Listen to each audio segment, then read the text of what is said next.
नमस्कार मित्रांनो, शेतकऱ्यासाठी एक राशनाच्या माध्यमातून एक मोठा दिलासा देणारा निर्णय घेण्यात आलेला आहे.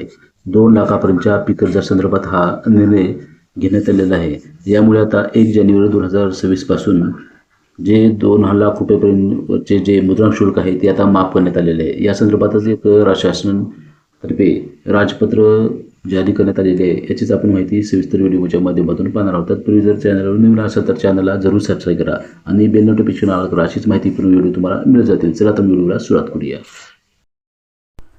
महाराष्ट्र शासनाद्वारा 2 लाखापर्यंतच्या शेती किंवा पीक कर्जाशी संबंधित निवादित केलेल्या अभिस्वीकृती, रोखपत्र, करारनामा, हक्क विलेख, निक्षेप, हडप, तारण गहाण, हमीपत्र, गहाणखत प्रतिभूती, बंधपत्र, गहाणखताचे सूचनापत्र किंवा घोषणापत्र किंवा संलग्न अशा कोणत्याही सलेखावर उक्त अधिनियमांतर्गत आकारणी योग्य असलेले मुद्रांक शुल्क 1 जानेवारी 2026 पासून आदेशापर्यंत पूर्णतः माफ करण्यात आलेले आहे. या निर्णयामुळे आता शेतकऱ्यांना मोठा दिलासा देण्यात आलेला आहे.